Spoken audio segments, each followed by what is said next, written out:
Hey guys, Josh here, also known as G1 Hexatron, and today we're taking a look at Transformers Takara Collection number 6, G1 Megatron. Now, if you're wanting some form of G1 Megatron, there's several to choose from. You have the original 3 Diaclone modes, which are all different in their own way. You have the original G1 Megatron, the VSX, you have the Goodbye Megatron, you have the Takara Collection, which is the one we're going to take a look at today. You also have the Encore and the Black Megatron, so several to choose from. You just kind of pick which one kind of suits what you want and what, colors, or like some of them don't have chrome, they're just completely silver, and some are black and have brown pieces, so just kind of pick the one that you want. But I don't want to focus on all the differences or similarities that they do have. I mainly want to focus on the Takara Collection number 6. So let's go ahead and put this guy out of the way and show you some of the things that he's going to come with. And he comes with a ton.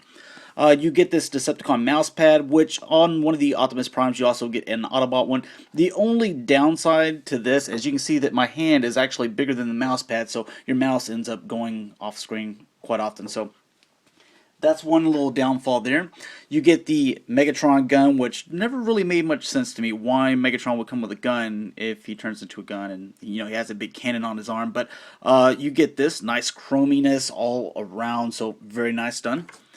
Then you get his sword as well, which was very cool, so glad to have this accessory.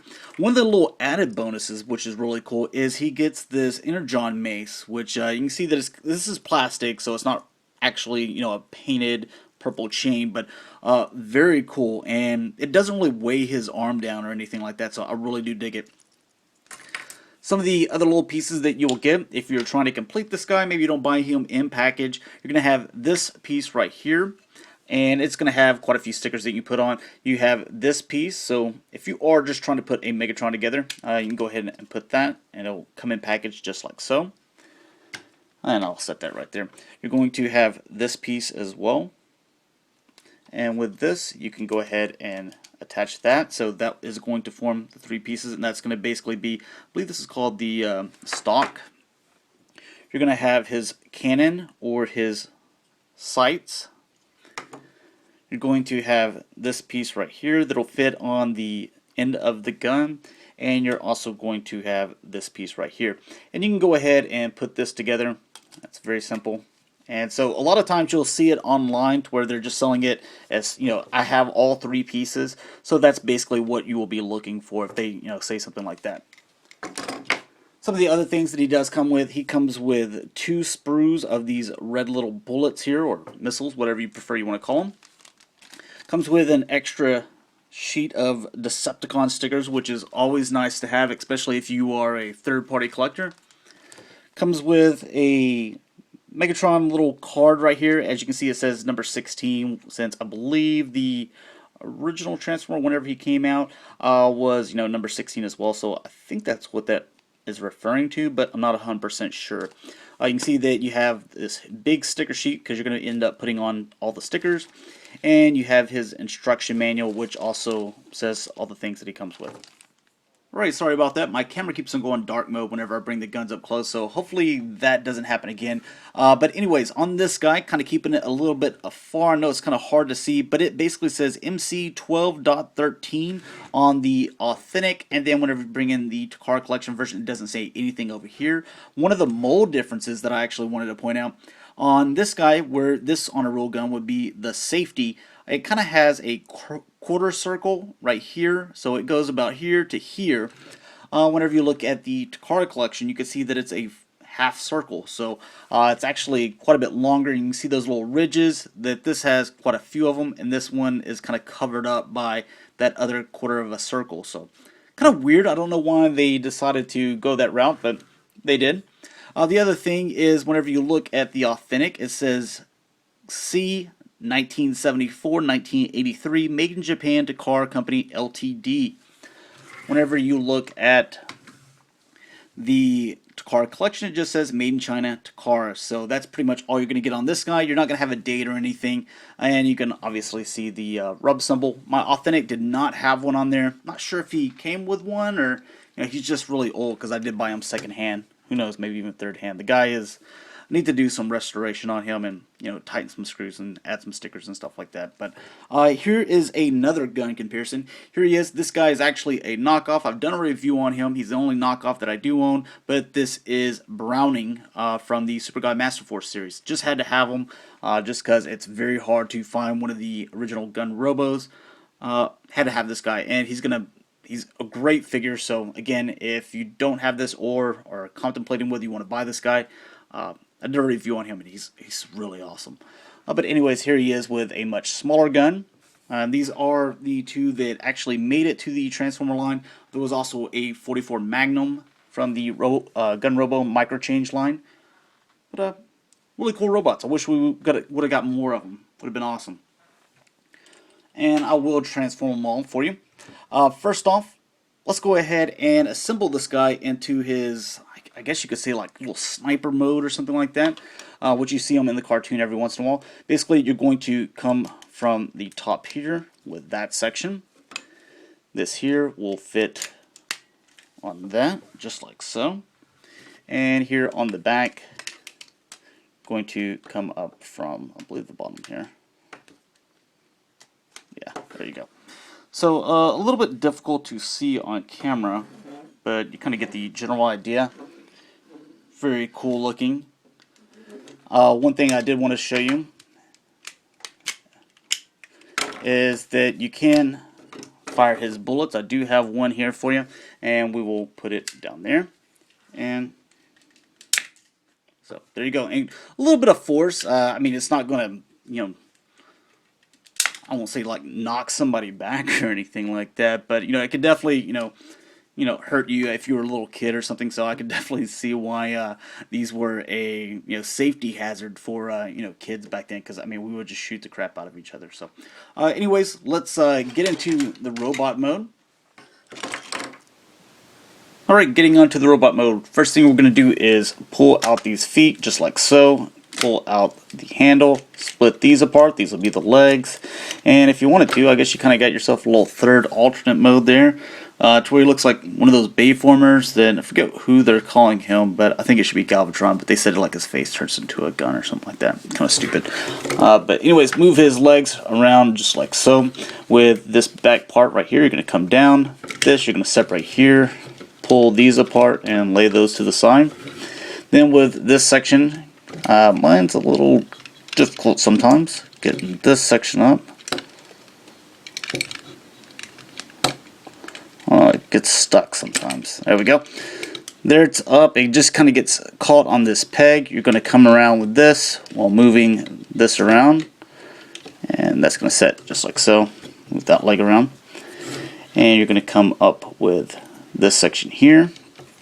Spin these arms out and around, get those however you want, and this flat section right here will just sit on top here, and the head will just sit on top as well. So get that around. There you go. And spread the arms apart. Do the same with this one, and you got his fist on the inside.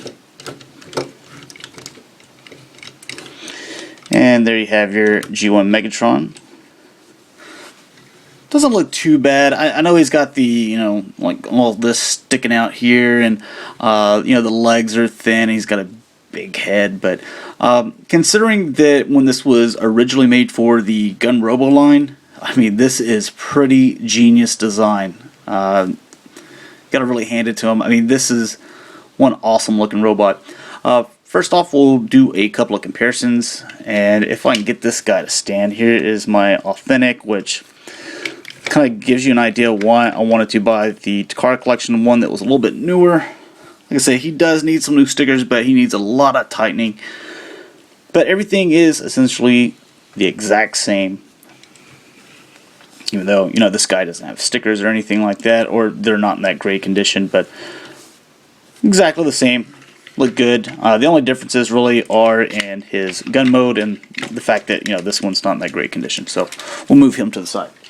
Bringing on Browning here.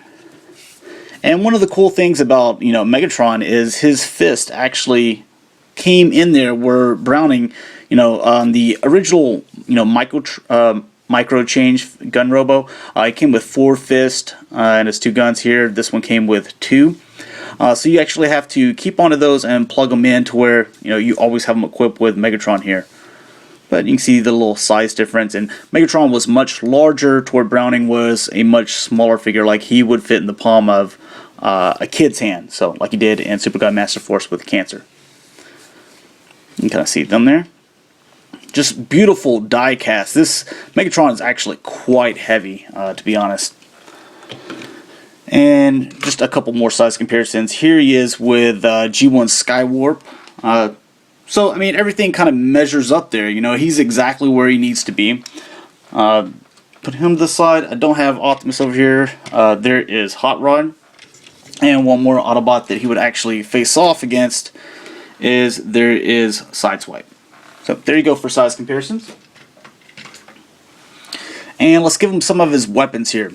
So, first off, his gun, it just kind of pushes down on his hand and fits in there snug. You can pose them that way if you like. I actually like to pose them with his mace, and you can see that there is a little notch or circle in here, and it's on the inside of his hand, so we'll fit that one on there, and we will put his sword in this hand. And that's how I kind of think that he looks best. You can obviously add the scope as well to the overall look. I believe you can still have the sword in there. Barely get it in there. That looks pretty awesome, man. I really do dig this guy. I mean, if you can find some form of Megatron, definitely jump on it. But again, you want to make sure more than likely it's a newer version of some form or hasn't really been played with. Otherwise, you're going to have the situation that I have with my Authentic, where you saw you're not going to have much fun playing with him. Most of the time I just leave him in his robot mode or his gun mode, and I just pose him up on the wall. But Megatron also does have another gimmick. If we can slide this barrel off here, set him to the side. You're going to take this here, this section here, and you saw we already put these 3 pieces on here, and you have this section. So this one we're going to set off to the side. Going to take this off again. This is going to raise up and split apart. Do the same with this one. And it's going to kind of set just like so. Going to pull this down, and you can stick that in there. Then with this section here, pull out these little side bars, and this will slide off in there. And you can put the scope on again. And so he's kind of got this, I don't know how well it's showing up, but this crazy little turret thing that it can spin around and go up and down. It can also fire as well. I'm gonna have to take the scope off just so I can get it in there. But he's got that little slot there. Put that bullet in there, and then there you go, and just pull back on this section right there. So you have the little firing gimmick. And here he is, and he can put his hands on the inside of this thing and act like he's firing a little cannon. So not too bad. A lot of cool little features with Megatron. I definitely suggest picking up some form of this guy. To me personally, I think the Takara collection is the way to go. It comes with so many little accessories and such a fun little guy to have. But thanks a lot for watching, guys. Hopefully you enjoyed, and I'll talk to you later. Bye.